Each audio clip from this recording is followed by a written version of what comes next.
எனக்கு சொல்லப்படுற தகவல் உங்களா கூட சொல்லிடுறேன். அதுதான் இந்த 100 நாள் வேலை யாருக்கு கொடுத்துருக்குறாங்கன்னு எங்களுக்கு ஒரு டவுட் வந்து, சரி இந்த 100 நாள் வேலைன்ற அந்த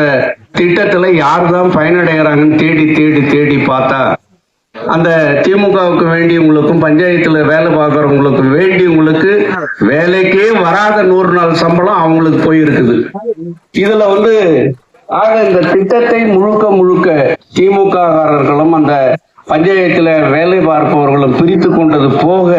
மிச்சம் இருக்கிறனாலதான் உங்களுக்கு வேலை கொடுக்க முடியும். நீங்க புரிஞ்சுக்கணும். அதுல வந்து வர பணத்துல ஒரு பாதி போச்சுன்னா ஒரு பாதி எடுத்து உனக்கு ஒரு 10 நாள், எனக்கு ஒரு 15 நாள், உனக்கு ஒரு 20 நாள் அவங்கவுங்க சண்டை போடுறதுக்கு தக்கன மாதிரி நாளை கொடுத்து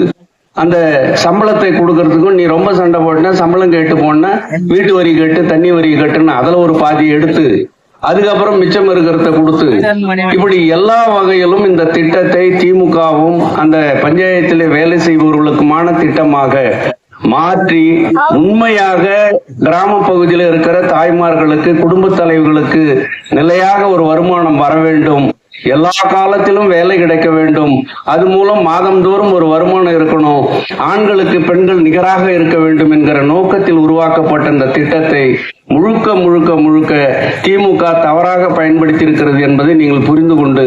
இதையும் அண்ணன் எடப்பாடியார் அவர்கள் தெளிவாக சொல்லியிருக்கிறார். 100 நாள் வேலை 150 நாளாக உயர்த்தி தருவதோடு